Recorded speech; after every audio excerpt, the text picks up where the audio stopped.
오늘 주시는 하나님의 말씀은 시편 119편 17절부터 33절까지 말씀입니다. 할렐루야. 오늘 본문 말씀은 두 부분으로 되어 있습니다. 먼저 1절부터 24절까지 말씀이고요. 그 다음에 25절부터 33절까지 말씀입니다. 우리 성경을 보면 33절을 새롭게 끊어놨는데 왜 이렇게 해놨는지 모르겠습니다. 원문을 보게 되면 시브리 알파벳의 순서에 따라서 시브리 알파벳이 제일 처음이 알렙, 그 다음에 벳, 그 다음이 이제 김멜이라는 단어입니다. 이 김멜이라는 단어로 시작되는 17절부터 24절까지의 말씀, 한 절 한 절마다 김멜이라는 단어가 맨 앞에 와요. 그리고 그 단어로 시작하는 내용들을 쭉쭉쭉쭉 이렇게 시로 읊어놓은 것입니다. 그 다음에 25절부터 33절까지는 달렛이라고 하는 알파벳으로 시작이 됩니다. 자, 17절로 들어가 보십니다. 우리 성경과 제가 읽어드리는 원문과 한번 비교해 보시길 바랍니다. 17절, 당신의 종을 후하게 대해 주시오니 내가 살 수 있나이다 해서 나는 당신의 말씀을 지키리이다. 자, 이 말씀을 보면 하나님께서는 하나님의 종을 후하게 대해 주신다 그러셨어요. 이 후하게 대해 주신다는 말은 여러 가지 뜻이 있습니다. 나에게 이렇게 선을 베풀어 주시고 호의를 베풀어 주시는데 다함이 없는 거예요. 우리가 누구한테 도움을 받을 때도 한계가 있잖아요. 어느 정도 도움을 받으면 그 다음부터는 받는 것이 미안하잖아요. 우리 양심이 있기 때문에. 또 누구에게 뭘 이렇게 도와준다고 해도 뭐 밑빠진 독에다가 물 부을 수 없잖아요. 그래서 우리가 어떤 사람에게 호의를 베풀어 주는 것도 한계가 있거든요. 근데 하나님은 하나님의 종에게 호의를 베풀어 주시는데 끝도 없어요. 밑빠진 독에 물 붓기 식으로 막 부어주시는 거예요. 그런 식으로 하나님이 나를 후하게 대해 주신다는 거예요. 그래서 내가 어떻게 돼요? 살 수 있다는 거예요. 가만 생각을 해보세요. 도대체 우리가 무언데 하나님이 우리의 기도에 응답하십니까? 요즘 아프가니스탄에 가서 억류되어 있는 인질로 억류되어 있는 23명의 대한민국 젊은이들을 놓고 국가가 굉장히 노심초사 저쪽 텔레반과 협상을 하느라고 매 시간마다 뉴스에 우리의 귀를 종긋 세워서 듣고 있습니다. 근데 인터넷에 들어가면 기독교에 대해서 잘 모르는 사람들이 자꾸 이 기독교에 대해서 나쁜 그런 이야기들을 해요. 그걸 악평 혹은 악플이라고 하는데요.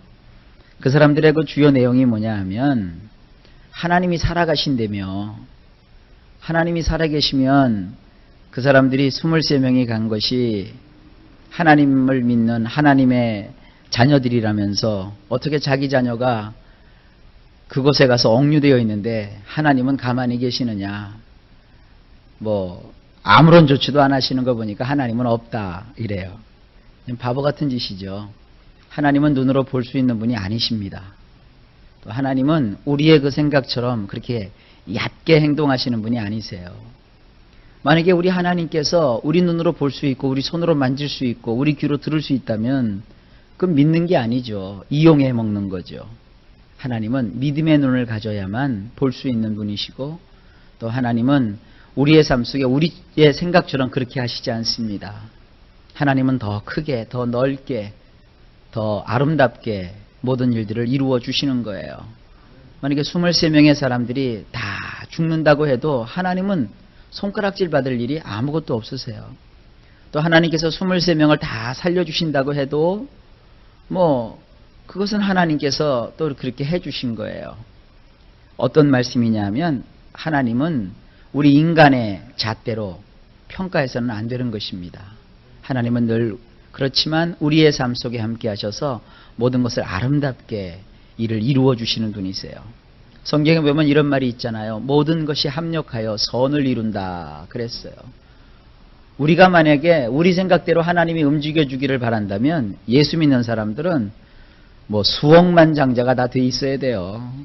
고생도 하나도 하면 안 되고요. 시험 보기만 하면 다 합격해야 되고요. 그저 아무것도 하지 않아도 먹을 것을 입에다가 꼬박꼬박 챙겨 넣어 주셔야 되고요. 여러분, 그건 하나님을 이기적으로 믿는 겁니다. 오히려 성경은 고난 속에서도 하나님을 향한 믿음을 가지고 하나님을 바라봤던 위대한 믿음의 용사들의 발자취가 기록되어 있습니다. 유태인들이 하나님을 믿는다고 했어요. 그러나 그들이 독일과의 전쟁을 치르면서 세계 2차 대전 때 폴란드에 있는 아우슈비츠에 있는 수용소에 억류되어 있었어요. 그것에서 인간 대접을 받지 못했죠. 그것에서 그들은 가스실에 들어가서 죽임을 당했습니다. 또 가스실에 들어가서 비참하게 죽었던 그들의 시신을 가져다가 유태인들은 기름을 짜서 비누를 만들었어요. 이게 얼마나 끔찍한 일입니까? 사람들이 그걸 보고 유태인들아, 너희가 믿는 하나님은 어디 있느냐? 하나님이 정말 있다면 너희들을 이렇게 비참하게 만들어 놓겠느냐? 이렇게 떠들어대는 사람들이 있었어요. 그러나 정작 유태인들은 그렇게 반응하지 않았어요. 아우슈비츠 수용소에서 그들이 죽어가면서 동료들이 죽어가고 사랑하는 가족들이 비참하게 졸지에 이 땅에서 흔적도 없이 사라지는 모습을 보면서도 그들은 이 손톱을 이렇게 다 으깨가지고 피를 내서 벽에다가 글씨를 썼어요. 뭐라고 했냐면, 그래도 우리는 당신을 믿습니다. 우리는 당신을 신뢰합니다. 그리고 이런 얘기도 있어요. 이 악의 고통에서 이기게 하소서. 결국 누가 이겼어요? 유태인들이 이겼어요. 그들을 죽였고 그들을 억눌렀던 히틀러 정권은 무너졌어요. 오히려 그 일로 인해서 유태인들은 더 강력하게 강화가 되었어요. 여러분, 우리 민족도 마찬가지입니다. 우리 민족이 일본 놈들에 비해서 너무나도 비참한 역사를 가지고 있어요. 우리는 일본에게 가해를 한 것보다는 일양 그들을 도와주고 또 그들을 밀어주고 그들을 개화시키는 일에 우리 조상들이 힘써왔어요. 심지어는 일본은 지금도 왕을 두고 있죠. 그 왕을 천황이라고 해요. 그 천황이라는 게 사실은 사람 이름입니다. 우리나라 고구려 때 광개토대왕이 백제를 침공을 해요. 백제의 왕이 천황이었습니다. 백제의 왕이 결국 일본으로 건너가게 돼요. 그래서 그 일본에 가서 천황께서 일본 사람들을 개화를 시켜요. 이게 너무나도 고마우니까 일본 사람들이 그 천황을 자기들의 왕으로 모셔요. 그리고 나서는 그 천황의 후예들이 계속 일본에 살면서 일본 사람들을 다스렸는데 여전히 그들은 왕을 천황이라고 표현하고 있는 거예요. 이런 역사들을 우리가 알고 있거든요. 그런데 일본 놈들은 껐떡만 하면 쳐들어왔잖아요. 와서 그것도 군인과 싸우는 게 아니라 아녀자들을 건드리고 도공을 잡아가고 그 전진무구하고 순진한 농부들을 학살하고 여러 차례의 전란을 그들이 일으켰고, 그리고 임진왜란이라고 하는 끔찍한 일을 벌였을 뿐만 아니라 일제강점기 때는 그들이 우리보다 조금 좀 일찍 서양화된 무기로 무장을 했다고 해서 우리나라에 쳐들어왔잖아요. 그래서 우리나라 조선조를 무너뜨리고 식민지로 삼아가지고 40년을 통치를 했어요. 우리의 민족을 말살했죠. 언어를 뺏어가고 우리의 가족을 뺏어가고 우리의 젊은 처자들을 데려다가 징용으로 끌고 가고 여인들은 정신대로 끌고 가고 얼마나 비참한 일들을 그들이 했습니까? 그리고 심지어는 집에서 먹는 노사발, 녹그릇 다 뺏어갔잖아요. 그리고 전쟁 물자를 만들고 자기들은 굉장한 힘을 가진 그런 민족으로 자처했지만 결국 2차 대전 끝말에 누가 패배했어요? 일본이 패배했어요. 우리는 남은 것은 아무것도 없었어요. 그러나 우리 민족은 다시 일어났어요. 그리고 또 전쟁을 치르죠.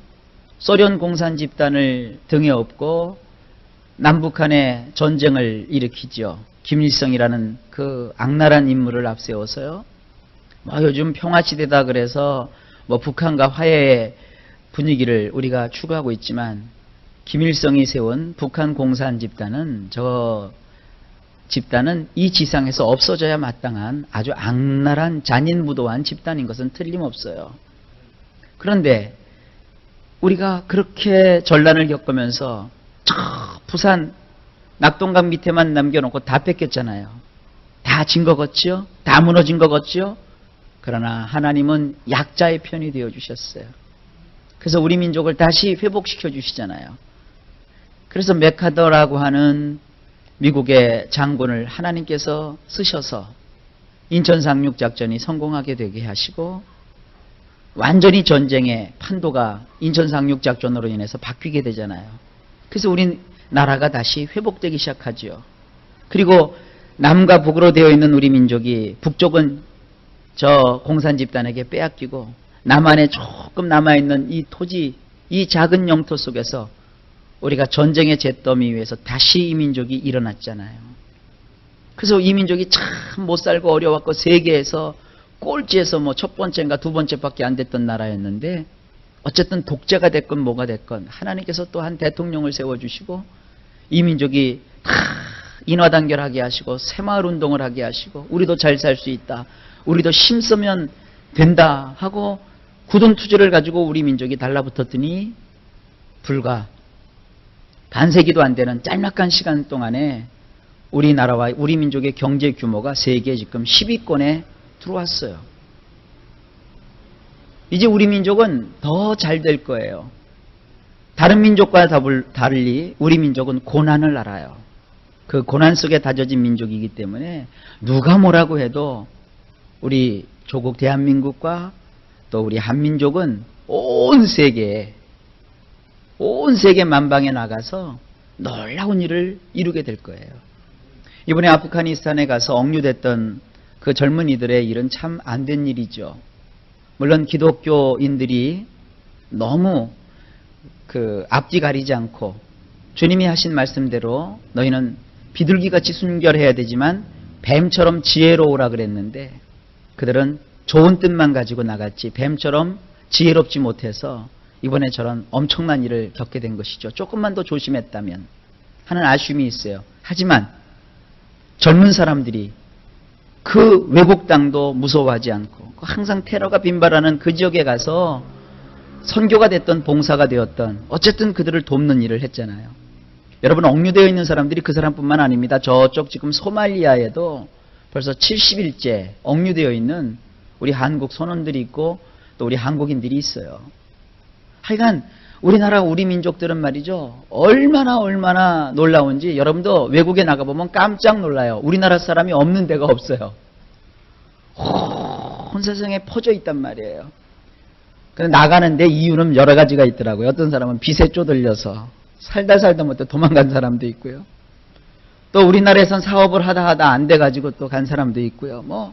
또 좋은 뜻으로 이민 간 사람, 투자한 사람, 투자하러 간 사람. 세상에 요즘은요 캐나다 가고 미국 가는 표를 못 구한대요.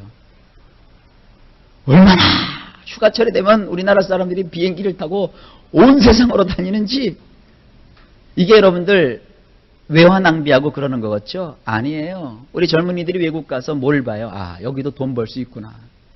여기서도 할 일이 있구나. 이런 걸 발견하고 젊은이들이 또 나이 든 사람들이 온 세상을 우리 기독교식으로 말하면 구역으로 삼아서 온 천지에 퍼지게 된다고요.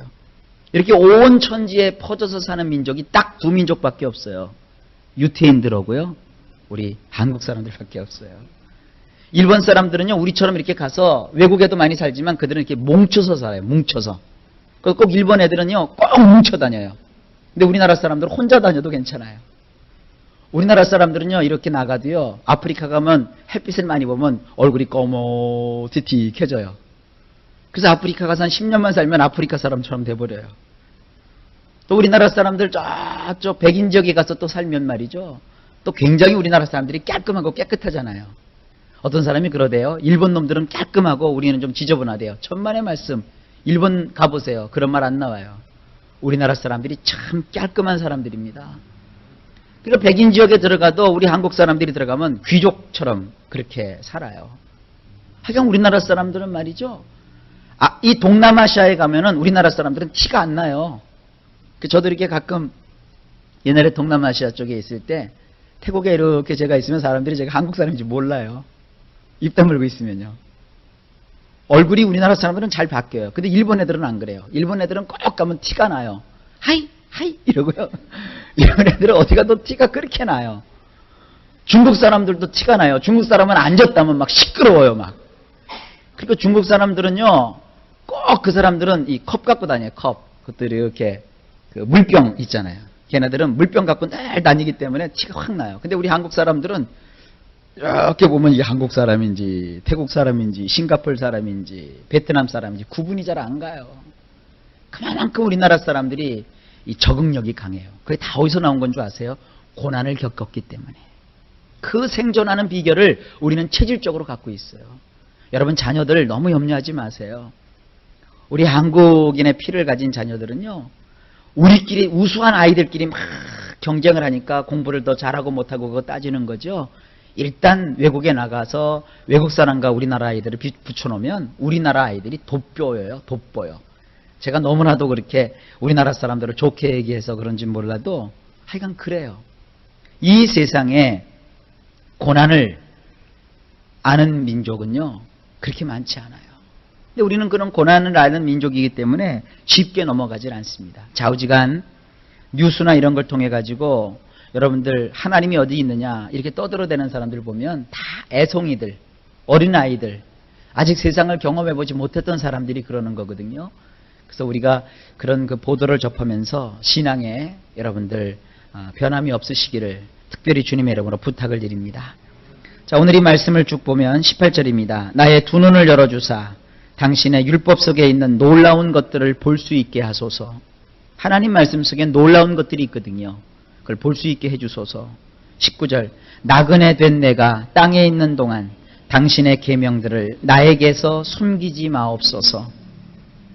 20절 모든 시간 동안 나는 당신의 샤파트를 갈망하느라 나의 네페시가 짓이겨졌나이다. 21절 당신의 계명들을 어기고 곁길로 갔기에 저주받아 마땅함에도 불구하고 잘난치 않은 자들을 당신은 꾸짖으시나이다. 22절 비웃음과 수치를 나에게서 굴러가게 하소서. 왜냐하면 내가 당신의 계명들을 지키기 때문입니다. 23절 비록 왕족들이 버티고 앉아서 나를 위협하는 말을 한다고 해도 당신의 종은 당신의 규례들을 묵상하리이다.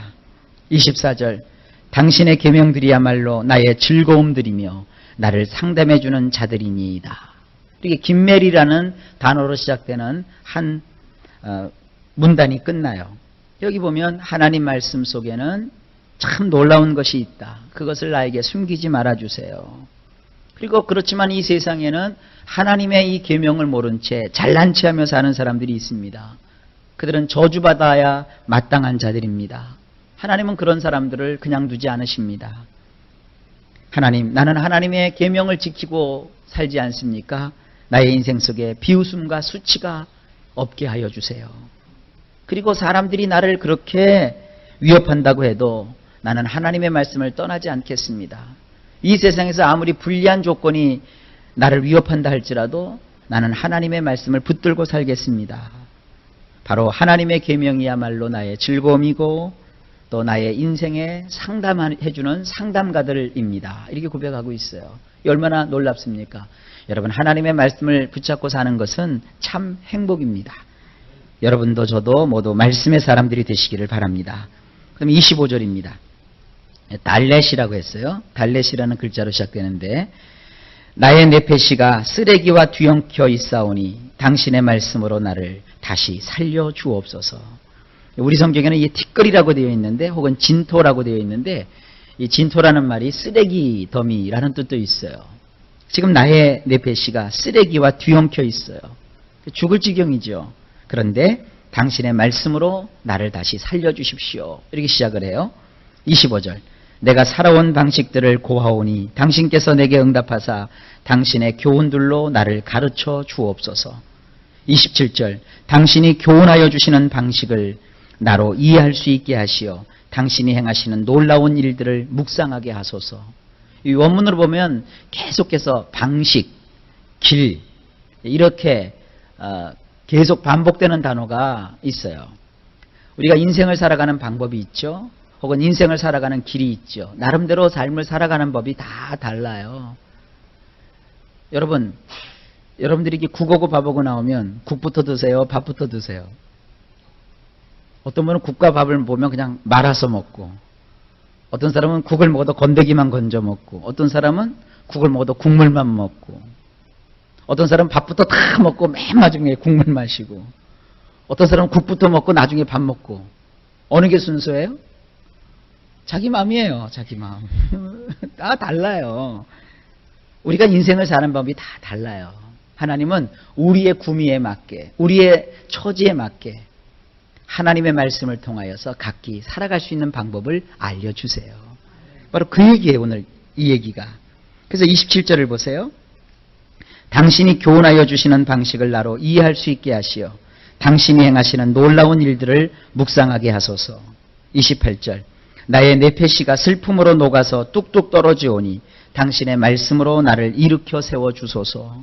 29절. 거짓된 방식을 나에게서 멀리 떨어져 나가게 하시고 당신의 율법으로 내가 은혜를 받게 하소서. 각자 삶을 각자의 방식으로 살기는 하지만 그러나 우리는 똑같이 같은 마음을 가질 게 있어요. 거짓된 방식으로는 살지 않아요.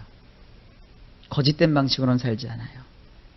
그럼 어떻게 사느냐? 30절. 나는 진실한 방식을 선택하였기에 당신의 샤파트 하심에 나를 맡기나이다. 나는 진실하게 살기를 원해요. 근데 내 마음대로 진실하게 사는 게 아니라 하나님의 말씀이 내가 삶을 진실하게 사는 그 방도의 표준이에요. 그 하나님의 말씀으로 나를 다스려주는 그런 그 다스림을 내가 지금 바라본다는 거예요. 31절. 나는 당신의 계명들에 착 달라붙어 싸우니 여호와시여 나로 수치를 당치 말게 하소서. 하나님께 내가 탁 붙어 있겠다는 거예요. 특별히 그분의 말씀에. 그 다음에 32절. 당신의 계명이 지시하시는 길로 내가 달리는 것은 당신께서 나의 마음을 넓혀 주셨기 때문입니다. 내가 인생길을 막 달려간대요. 인생은 뛰어가야 되는 거예요. 인생길을 막 뛰어서 달려가는데 어디서 달려가느냐? 하나님의 계명이 가라고 지시하시는 그 길로 내가 막 뛰어 달려간다는 거예요. 그것은 하나님께서 나의 마음을 넓혀 주셨기 때문이라는 거예요. 하나님이 우리의 마음을 넓혀 주시는 방법은 아까도 얘기했지만 하나밖에 없어요. 고난이에요. 고난. 어려움과 고난을 겪으면 성도가 신앙이 무너질 것 같지요? 전만의 말씀이요. 하나님이 살아계시면 왜 저렇게 어려움을 겪어야 돼? 그는 주변 사람들이 그를 보는 것이죠. 정작 본인은 그 고난을 통해서 배우는 게 많아요. 아이들 키워보다 보면 어르신들이 꼭 그러더라고요. 젊은 엄마 아빠는 애가 아프면 막 걱정을 하죠. 애들이 또 말이죠. 유별난 애들은 아파서 한번 울면 그냥 아야 그러면 되는데 막 죽을 것처럼 울잖아요. 막 이러잖아요. 그러니까 막 엄마 아빠는 큰일 나는 줄 알아요. 그래서 아기가 자라야 되는 집은요 반드시 어르신들이 계셔야 돼요. 어른들이 그래요. 야, 걔 지금 배 아픈 거다. 걔 지금 열나는 거다. 어른들은 다 아세요. 왜? 겪었기 때문에. 그래서 어르신들이 그래요. 아이고 우리 예쁜 놈, 너 이제 야가지려고 그러는구나. 한번 애들이 앓고 나면 야가진다 그러잖아요. 그러니까 저도 이렇게 아이 크는 거 보니까 그렇더라고요. 물론 너무 아플 때는 병원 가서 의사의 진료를 받아야 되겠죠. 근데 아이가 그 병을 겪으면서 야가져요. 그만큼 뭐예요? 세상을 살아가는 지혜를 터득하게 되는 것이죠. 여러분 그렇다고 저는 여러분들이 고난 속에 억지로 들어가라 그렇게 지금 말하는 거 아닙니다. 제가 고난을 받지 마세요 그래도 세상 나가보세요. 오늘도 여러분 고난들 많이 겪으실 거예요. 사람 때문에 아프고 돈 때문에 힘들어하고 보나마나 하나예요. 오늘 아침에 나와서 새벽에 하나님께 기도를 하고 하루를 시작하면 모든 것이 다 이렇게 잘 되고 그러면 제가 그 기도 안 하죠. 하나님 오늘도 시절을 쫓아 아름다운 것을 주시고 일마다 때마다 평강을 주세요. 제가 왜 그렇게 기도를 하는데요. 그만큼 인생이 사는 게 어렵고 힘든 거예요. 그 어렵고 힘든 인생 속에 하나님께서 그나마 평화를 주셔서 그가 그 어려운 과정 속에서도 이기게 하시고 승리하게 해달라고 늘 기도를 드리는 거예요. 여러분 이런 비결을 아셔야 돼요. 인생은 말이죠. 왜 나만 고통을 받고 왜 나만 고생을 해. 그렇게 생각하지 마세요. 아무리 고대광실 같은 집에서 사내 진미를 차려서 먹고 마시고 좋은 옷을 입고 다니고 좋은 차를 타고 다니니까 아무런 어려움도 없을 것 같죠? 아니에요. 심각하게 그들의 인생을 보면 단돈 10,000원이 없어서 동동거리는 인생이나 주머니에는 돈이 차고 넘치지만 그래도 인생에 겪게 되는 아픔 때문에 괴로워하는 인생이나 따져놓고 보면 똑같아요. 절대로 여러분들 이 인생을 바라보는 눈을 달리 가지지 마세요. 이 세상은 가진 자나 못 가진 자나 있으면 있는 대로 없으면 없는 대로 세상을 산다는 것 자체가 참 힘들고 어렵습니다. 오직 하나예요. 각자가 겪는 그런 어려움 속에서 하나님이 나의 마음을 넓혀주시는 거예요. 그래서 우리는 오로지 하나님의 말씀을 묵상하고 그 말씀대로 살아가는 것입니다. 오늘 하루 어떤 일을 당할런지 저는 몰라요. 그러나 당할 그 일들 속에서 하나님께서 그것을 감당할 수 있는 능력을 주실 겁니다. 이길 힘을 주실 겁니다. 그리고 도움을 베풀어 주실 것입니다. 그래서 무엇이든지 여러분들이 이기게 해 주실 것입니다. 그래서 33절에 이렇게 말하고 있어요. 여호와여 당신이 규정하여 주신 방식을 나에게 가르쳐 주소서. 나는 끝까지 그것들을 지키겠나이다. 할렐루야. 오늘도 명백합니다. 하나님의 말씀은 제가 늘 얘기하지만 오늘도 감사하며 하루를 사세요. 오늘도 기뻐하며 하루를 사세요. 그리고 기도하며 하루를 사세요. 하나님이 도와주실 것입니다. 고난만 계속될 것 같지만 그러면서 나의 마음을 넓혀주셔서 하나님의 말씀의 법도대로 내가 행하게 하시고 그러다 보면 결국 세월이 지나다 보면 온통 삶 속에 하나님이 주시는 축복의 열매가 주렁주렁 맺히게 되는 것입니다. 이 인생의 비결을 오늘 말씀을 통해서 잘 깨달으시고 오늘도 승리하시기를 예수님의 이름으로 축복합니다.